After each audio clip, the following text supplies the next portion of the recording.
ہمیشہ کی طرح انہوں نے سوال کیا۔ سالار نے سیل فون سائڈ پر رکھا۔ کیا مجھے کچھ لانا تھا؟ وہ پرسوچ ہوا۔ بھیا، وہ دونوں چیخیں۔ آرام سے ابھی سوٹ کیس نہیں کھولا میں نے۔ وہ ہنستے ہوئے بولا، میں کھولوں گی۔ پریشیا جلدی سے اوپر بھاگی۔ ایت کو بھی لیتی آنا اور بنا کھولے سوٹ کیس میرے پاس ہو۔ وہ آنکھیں نکلتا وار کرنے لگا۔ ہاں ہاں ٹھیک ہے۔ پریشیا نے سر جھٹکا۔ مجھے تو سامان سے مطلب ہے، وہ مزے سے بولی۔ میں ایت کو بلاتی ہوں، امال نے کہا تو سالار نے سر ہلایا۔ تنزیلہ افشین صوفیہ اس سے ملی تھی۔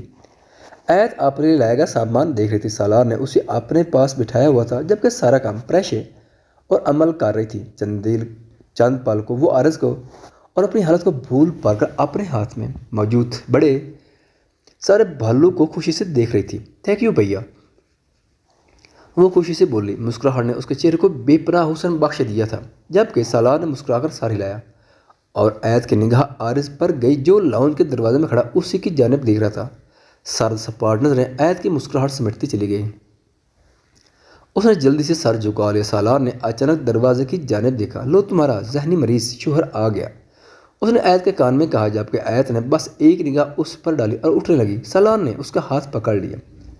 بیٹھو چپ چاپ، اس کی مجال نہیں ہے میرے سامنے تمہیں کچھ کہے اور بلا وجہ ڈرتی ہو تم، وہ بولا جبکہ عارض کو اگنور کر دیا تھا۔ عارض اندر آیا اور ڈائریکٹ ایت سے بولا، مجھے کچھ کھانے کو دو۔ وہ اکثر اس پر حکم جماتا تھا مگر کبیر اور بابا کے سامنے دور ہی رہتا تھا۔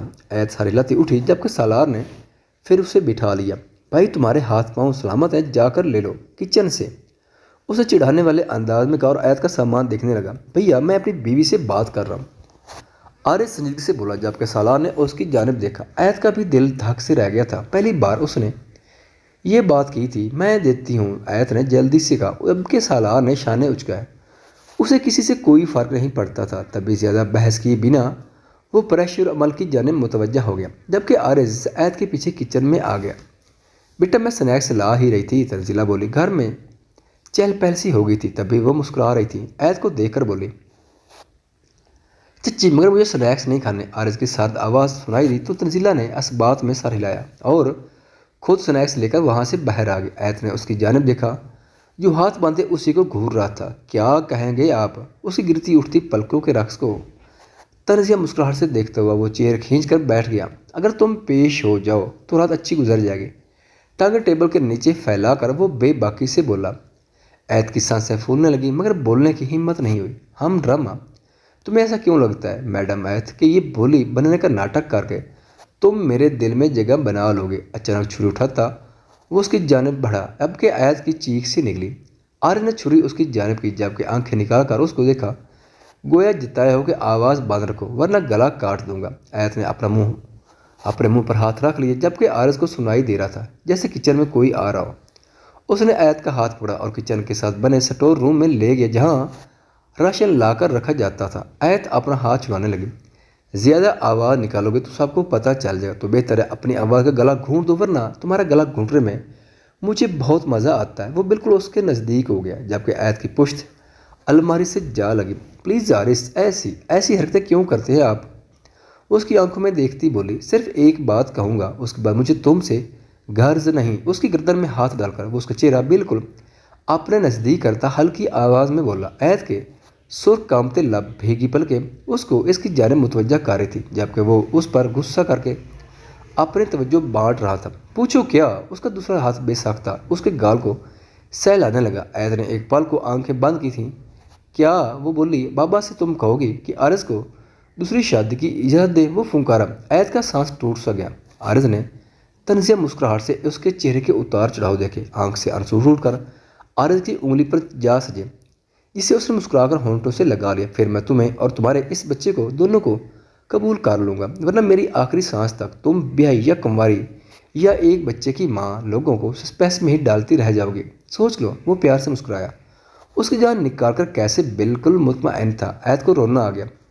اس کی شرٹ دونوں مٹھیوں میں جکڑ لی جبکہ عارض اس کے کامتے لبوں سے مزید نگاہ نہیں ہٹا پایا اور وہ اس کے چہرے پر اچانک ہی جھکتا اپنے لمس کی شدت سے اسے جھلسانے لگا جبکہ ایت کی سانسیں بند سی ہونے لگیں مگر عارض خمار میں بھٹکتا چلا گیا۔ اپنی سانسوں کی فکر ہوئی تو اس نے اس سے علیحدگی برتی اور اس کو سختی سے جکڑے وہ سانس بحال کرنے لگا۔ ایت کی سانسوں کی پرواہ نہیں تھی۔ اس نے ایت کی گردن کو اور سختی سے جکڑا۔ تمہارے پاس وقت کم ہے، جتنی جلدی ہو بابا سے بات کرو، انہیں مناؤ یا کچھ بھی کرو۔ سبھی اچانک اسے چھوڑ کر وہ دور ہوا اور اپنے لبوں پر سے معمولی سا لگا خون صاف کرنے لگا۔ انگوٹھے پر خون دے کر اس نے وہ خون زمین میں بیٹھی آیت کے گال پر سجا دیا، جس کے لبوں سے خود بھی خون نکل رہا تھا۔ عارض مسکرا دیا۔ یقین مانو تمہاری ساری بھوک ختم کر دیتی ہو، اسے کان میں بولا۔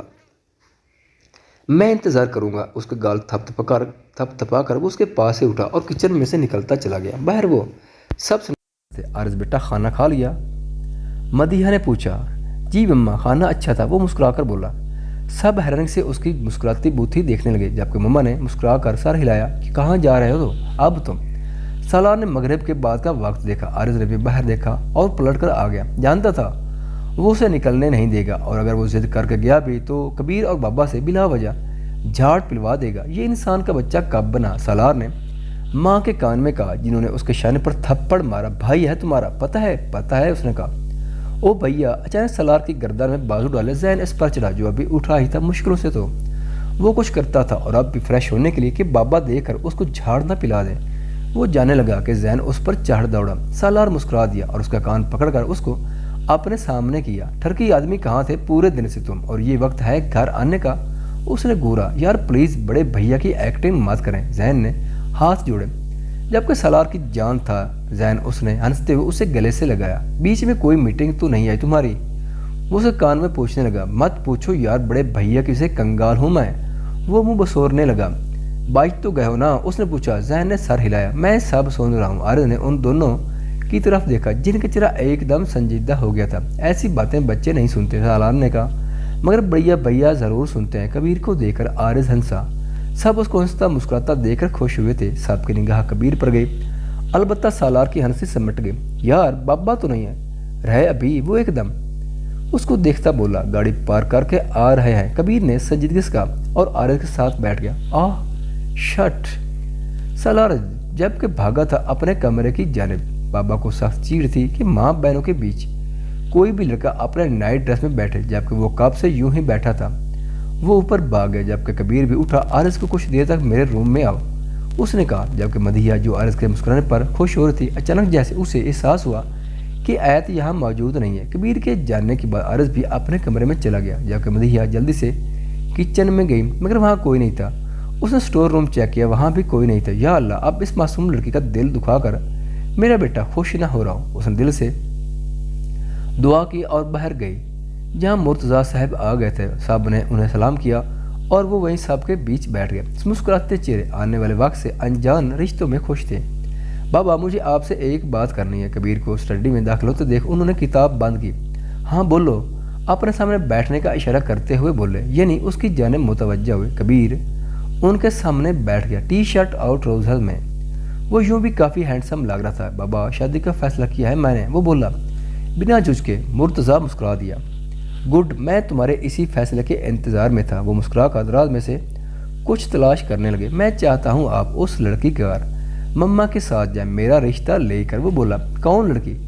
تیوری ماتھے پر ڈالے وہ پوچھنے لگے۔ نین نام ہے اس کا، مجھ سے چھٹی بھی ہے کافی، مگر مجھے پسند ہے۔ وہ بولا تو مرتضیٰ تیش میں اس کی جانب دیکھنے لگا۔ دماغ خراب ہے، یہ درست کرو، تمہارا ہمارے خاندان میں کوئی غیر لڑکی نہیں آئے گی، اور تم سمجھ رہو جو افشین نے ضد میں آ کر لیا تو اب اس گھر میں سب کی ضدیں ماننی جائیں گی۔ وہ ٹیبل پر ہاتھ مارتے بولے، جبکہ کبیر نے سرخ نظر سے ان کی جانب دیکھا۔ میں آپ سے اپنی بات کر رہا ہوں، افشین چاچی کی نہیں۔ کبیر کے مزاج سے کون نہیں واقف تھا، سامنے چیئر پر بیٹھے وہ بھی جانتے تھے۔ کبیر میں بحث نہیں کرنا چاہتا، مگر تمہارے لیے تمہارے مما کی بیٹی ہے کے بارے میں ہم نے کافی پہلے سے سوچا ہوا ہے، خاندانی لوگ ہیں۔